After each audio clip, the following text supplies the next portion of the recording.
Como a gente mostrou aí agora há pouco, né, os relatos de agressões durante o voo chamaram muita atenção. Em situações como essa, quais são os direitos dos deportados e como eles podem buscar justiça mesmo não estando mais nos Estados Unidos?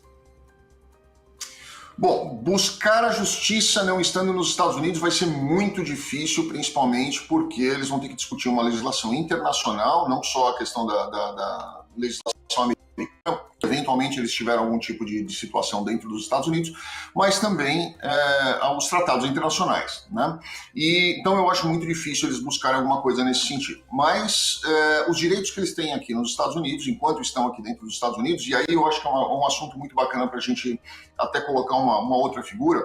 Primeiro, toda pessoa que é presa pelo Departamento de Homeland Security, ou seja via ICE, seja via fronteira, seja o que for, ele tem, primeiro, direito a um processo justo. Isso é uma garantia legal dele. Segundo, ele tem direito a um advogado. Se ele não conseguir pagar, o Estado vai nomear um advogado para ele. Terceiro, ele tem direito à apelação no processo dele. Quarto, ele tem direito a ser devolvido para um país que não signifique algum risco à integridade física dele. Então vamos dar um exemplo aqui. Vamos dizer que alguém entrou nos Estados Unidos pedindo asilo porque estava fugindo de algum tipo de perseguição que pudesse causar algum tipo de dano à vida ou à integridade física dele. Ele não pode ser deportado para aquele país. E por último, ele tem que ter direito ao acesso total de todos os documentos que existem.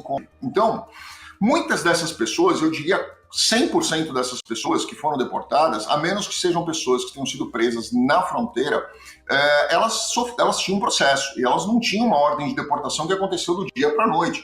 Isso é uma ideia que as pessoas estão criando na cabeça delas, que não existe isso. Eu vejo isso todos os dias aqui nos Estados Unidos, trabalho 22 anos com imigração.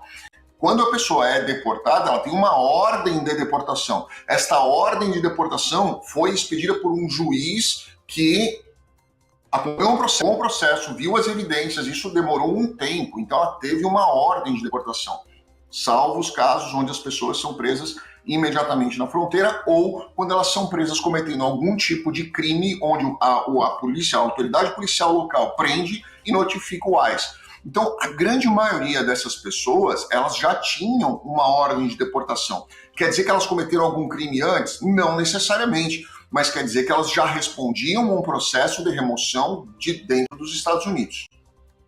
Então, sobre o papel do Itamaraty do governo brasileiro, qual seria esse papel para ele lidar com essas denúncias de abuso e desrespeito a esse acordo? E o Brasil pode exigir alguma reparação ou abrir alguma investigação internacional em relação a esses deportados?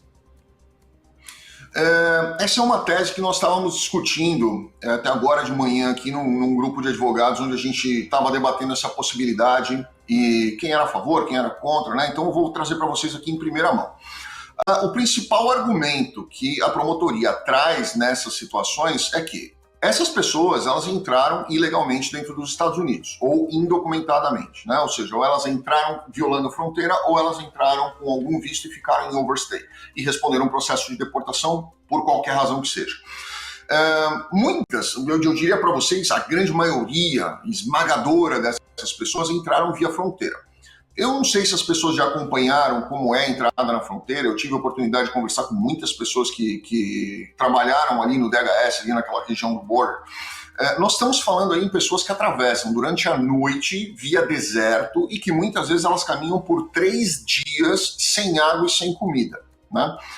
Aí me surpreende, porque a pessoa, ela passa por tudo isso voluntariamente, encontrando ali escorpião, cascavel, o tráfico, ali é comandado uma área comandada pelo tráfico. Então, assim, quem se machuca fica para trás, quem tem diabetes, como esse rapaz falou aí, que ele teve batida na perna, ele fica para trás, e muita gente acaba morrendo ali. Então, existem diversas, inclusive, organizações não governamentais que fazem o resgate dessas pessoas ali na região do deserto, tá? Eu acho que chama Angels of the Desert, ou Eagles of the Desert, alguma coisa nesse sentido.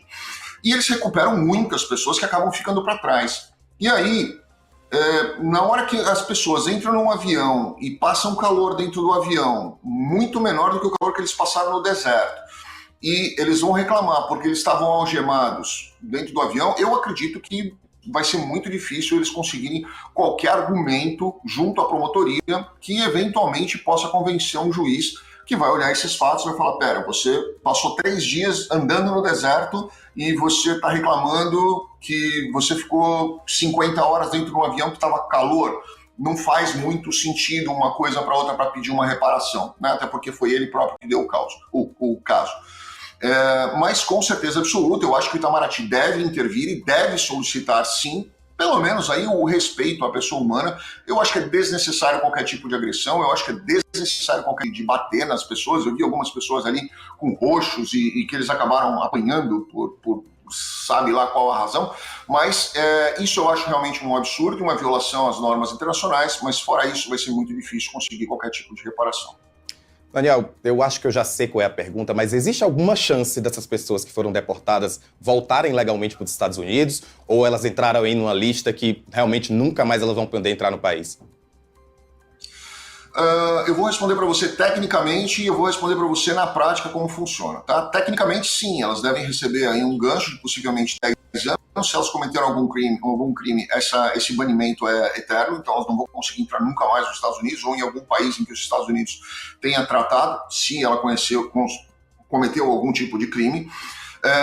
Se ela não cometeu nenhum tipo de crime, foi simplesmente deportada por ter entrado ilegalmente nos Estados Unidos e não se preocupado com qualquer tipo de status ou qualquer tipo de regularização e não cometeu nenhuma fraude, essa pessoa vai ter um banimento aí também de 5 a 10 anos, vai depender da forma do processo dela. Depois disso, ela pode fazer uma solicitação de um waiver e ela vai conseguir, pode conseguir, na verdade, um reinstatement, uma reconsideração e uma reemissão de um visto para ela, seja ele qual for. Mas honestamente eu digo para você, muito dificilmente essas pessoas vão conseguir visto de turismo novamente. O que elas podem eventualmente conseguir é algum benefício através de algum parente, filhos que eventualmente façam 21 anos e depois apliquem para eles pedindo um green card, ou algum outro processo baseado em alguma oferta de trabalho que possa eventualmente levá-los a conseguir esse visto para voltar para os Estados Unidos. Para isso é o difícil que realmente fica marcado lá, que essas pessoas entraram ilegalmente nos Estados Unidos. Daniel, obrigado de novo pela tua participação aqui no Boletim. Muito obrigado.